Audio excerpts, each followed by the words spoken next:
Because what I'm about to say might just be the message your 2026 self has been begging you to hear. Look around. People are tired, distracted, chasing comfort instead of purpose. Every year they say, next year will be my year. Time doesn't care about our promises. It keeps moving while most of us stay asleep. This speech right now is your wake-up call. Not the kind that pulls you out of bed, but the kind that pulls you out of average. If you listen till the end, promise something will shift inside you. A spark, a voice that whispers it's time, because 2026 won't change your life. You will. So don't just hear my words, feel them. Let this be the moment you stop being who you've been and start becoming who you were meant to be. You know what's crazy? Most people think they have time. They say things like, hey, start next month. I'll get serious after the holidays. 2026 is my year. But listen, 2026 isn't your year unless you start making it your year right now. Time isn't waiting for you. It's not slowing down so you can catch your breath. The clock doesn't care how tired you are, how many times you failed, or what's standing in your way. It just keeps ticking. And every tick is a choice. Every moment is either moving you closer to your potential or keeping you trapped in your comfort zone. I want you to feel that. I want you to realize how many times you hit the snooze button, not just on your alarm clock, but on your life. Because deep down, you know you're meant for more. There's a version of you that's stronger, sharper, more alive, but you've been sleeping on that person. You've been busy surviving instead of designing. You wake up, go through the motions, react to problems, deal with people, get home, crash, and repeat. And you call that living. But that's not living, that's existing. That's autopilot. That's what happens when you forget who you are and what you're capable of. I've seen people who think they're stuck, and I've seen what happens when they finally wake up. The moment they make a decision, a real decision, something changes in their eyes, you can almost see the fire come back. Because they realize, I'm not waiting for a new year to save me. I'm the one who changes everything.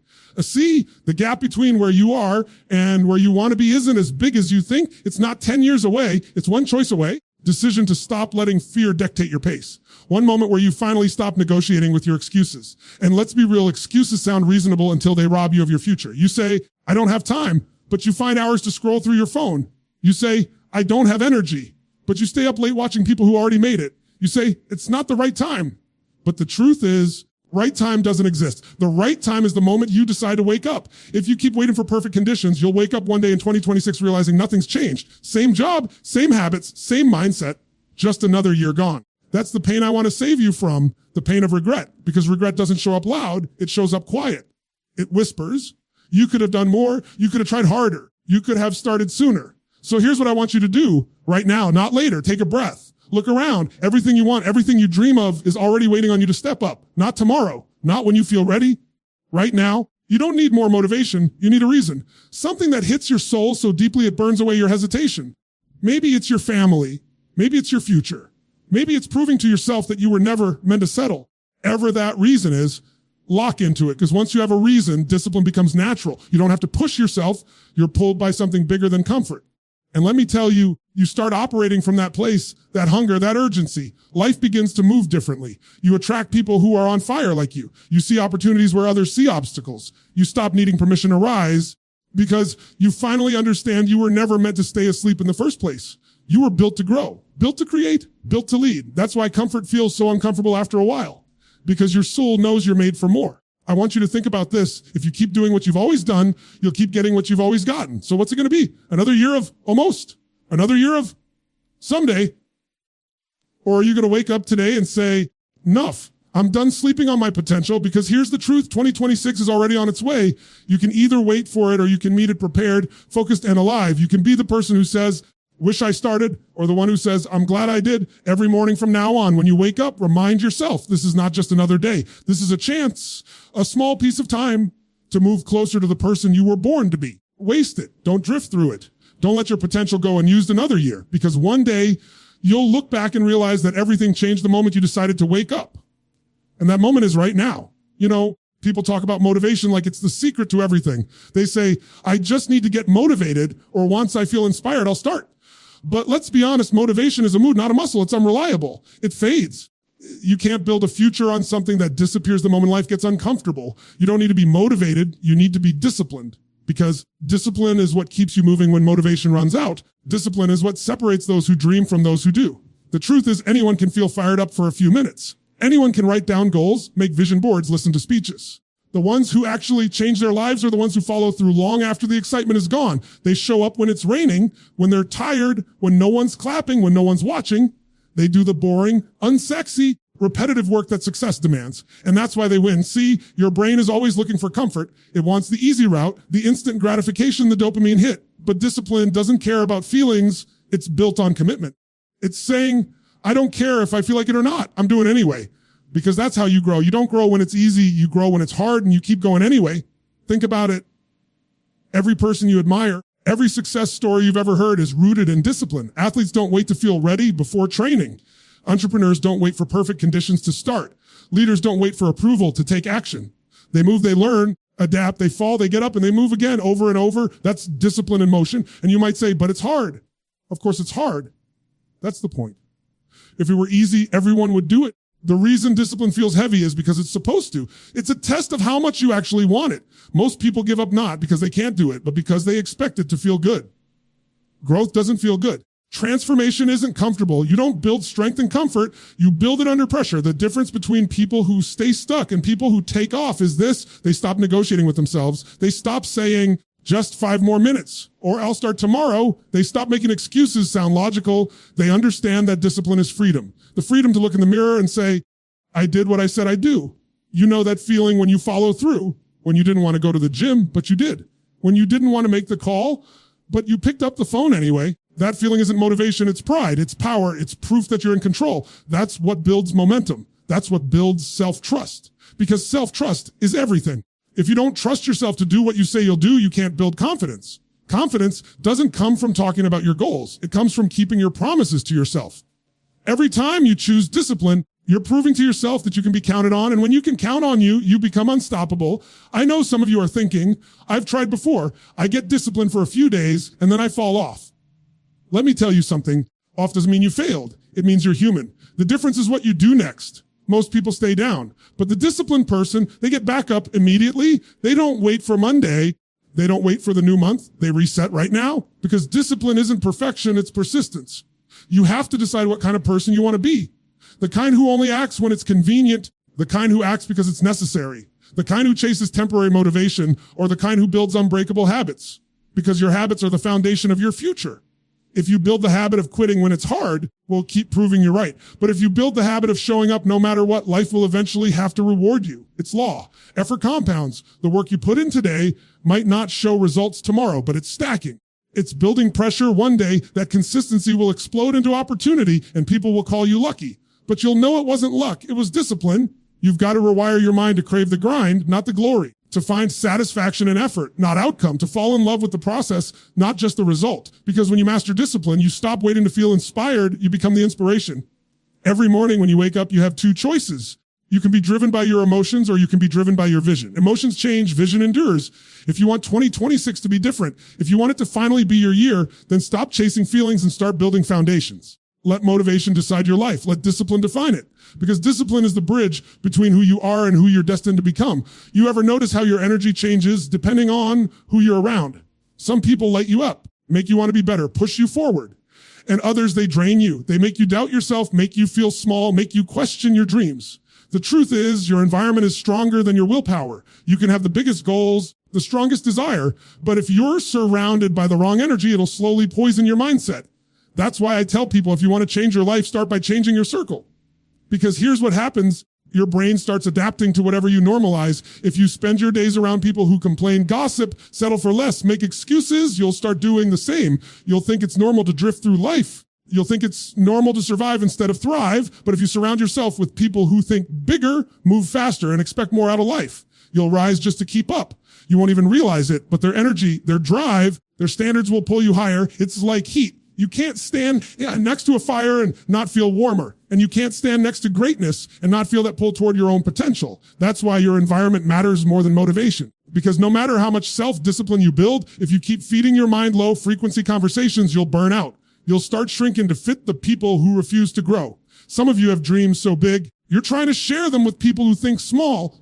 You tell them your ideas and they laugh, they doubt, they warn you, and then you start to question yourself.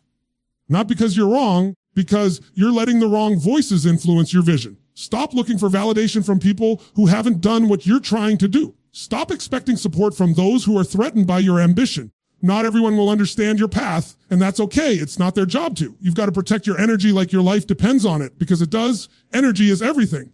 Who you talk to, what you watch, you listen to, all of it is shaping you. Every conversation is either feeding your fire or putting it out. And too many people are letting their fire die slowly because they're afraid to outgrow others. Listen, you don't have to cut people off with anger. You just have to outgrow them with peace. You don't have to prove yourself, argue, or convince anyone. Just keep moving. Growth will do the talking. And the right people, the ones who believe in your vision, see your effort, who challenge you to be better, they'll find you. Because success has a frequency, and when you start operating on that level, you attract others who are doing the same. When you start walking differently, some people will think you've changed, and they're right. You're supposed to change, you're supposed to evolve. You're supposed to shed the version of yourself that needed permission to rise. You don't need permission anymore. You need alignment. Seen people change their entire lives simply by changing their circle. One conversation with the right person can awaken something inside you that's been asleep for years. One mentor, one friend, one moment of truth can shift your trajectory forever. Because when you're around people who think big, who act with purpose, who refuse to settle, you start realizing how much more is possible for you too. You start to see that excellence isn't an accident, it's a standard. That success isn't luck, it's proximity, and that potential is contagious. You can't help but level up when you're surrounded by people who are living at a higher standard. So ask yourself, who are you spending time with? Who do you call when things go wrong? Do you share your ideas with? Are they cheering you on or pulling you back? Are they helping you grow or keeping you comfortable? Because every single person in your life is either a bridge or a barrier that takes you closer to your best self, or a barrier that holds you where you are. If you want to wake up for 2026, you've got to be ruthless about what and who you allow into your space. Not because you're better than anyone, because you're done living small. You're done living by other people's limits. You're done being surrounded by mediocrity and calling it loyalty. Your dreams deserve better company. When you upgrade your circle, you upgrade your standards. You upgrade your standards, you upgrade your results. And when you upgrade your results, you start inspiring others to do the same. That's how the cycle of growth begins. It's not just about you getting better. It's about becoming the kind of person who lifts others higher just by being around them. So from this day on, be intentional, build your environment like your future depends on it, because it does. Surround yourself with people who see the best in you even when you don't. People who tell you the truth, not what you want to hear. People who remind you what you're capable of when you start to forget. Because when your circle expands your vision instead of shrinking it, you stop playing small, you start living wide awake. That's when your life begins to rise to meet the level of your potential. Close your eyes for a moment and imagine it's already 2026, not 2 years away, right now. Picture the version of you who finally made it happen. The person who kept showing up when it was hard. The person who didn't give up when no one was watching. See their face. Feel their energy. That version of you already exists. They're just waiting for you to catch up. You see, the biggest mistake most people make is thinking success is something you chase. It's not. Success is something you become. The world doesn't give you what you want. It gives you who you are. So if you want 2026 to look different, you've got to start showing up like the person who already owns that future. Because when you visualize it with absolute clarity and start acting from that vision, the universe begins to align with you. Most people think visualization is just daydreaming. They picture the car, the money, the lifestyle, and think that's enough. But real visualization isn't about fantasy. It's about identity. It's about stepping into the mindset of your future self and asking, how would that version of me think? How would they move? How would they speak? What habits would they never tolerate? Then you start living that way now. You walk, talk, and decide like that person even before the results show up. Because here's the truth. You don't get your goals. You get your standards. You rise to the level of what you're willing to demand from yourself. If you keep thinking like the person who's struggling, you'll keep recreating struggle. But when you shift your identity, everything else follows. Your energy changes. Your decisions change. The way you spend your time changes. When you visualize clearly, you start building emotional muscle. You stop waiting for life to get better and start creating it from the inside out. The mind can't tell the difference between what's vividly imagined and what's real. That's why elite athletes visualize every play before it happens. That's why visionaries see what doesn't exist yet. They don't wait for evidence. They create it. So let me ask you, what does your 2026 look like? Not just in your career or bank account, but in your spirit. How do you feel when you wake up? What kind of energy fills your mornings? What does your environment look like? Who's standing beside you? If you can't see, you've got to make that vision so clear it pulls you out of bed when you're tired, when you're unsure, when no one else believes in it. You can see your future. It gives meaning to your present. Every struggle becomes training. Every challenge becomes fuel. You stop asking, why is this happening to me? And start asking, how is this shaping me? That shift changes everything. Because instead of reacting to life, you start designing it. But visualization alone isn't enough. You've got to match it with relentless action. You can't just think about your goals. You've got to embody them. Every day, move one step closer. Every morning, remind yourself of who you're becoming. Every night, ask, did I move like my future self today? That question will keep you accountable. It'll strip away distractions and help you focus on what actually matters. You can't manifest a new life while living from the old one. You can't attract abundance while operating from scarcity. You can't become your future self while clinging to the habits of your past. The bridge between visualization and reality is execution. That's where discipline meets vision. The more you live as if your dream is already real, the faster it becomes real, because your brain starts finding ways to make it true. You begin noticing opportunities you used to overlook. You start connecting with people who are aligned with your path. It's not magic, it's awareness. You expand your vision, and suddenly the world expands with it. And yes, it's going to be uncomfortable, because growth always feels unnatural at first. You're stepping into a version of yourself that you've never been before. But that discomfort, that's the sign you're evolving. That's the signal you're on the right track. There will be days when you'll doubt it. Days when you'll think the vision is too far, too unrealistic. That's when you remind yourself everything great once looked impossible. Every breakthrough started as an idea someone refused to give up on. You don't need to know how it'll all happen. You just need to know who you're becoming and keep showing up like it's already done. Because the moment you start embodying your vision, your energy changes. People feel it. Life responds to it. You stop chasing and things start flowing toward you because you're finally aligned with who you're meant to be. So as you wake up every morning from this point on, don't just get up to survive another day. Wake up to build your future. Speak your vision out loud. Move with certainty. Act with intention. Refuse to let your old self run the show. Because 2026 isn't somewhere out there waiting for you. It's already here, waiting inside you. And the moment you decide to live like it's real, your life will rise to meet your vision.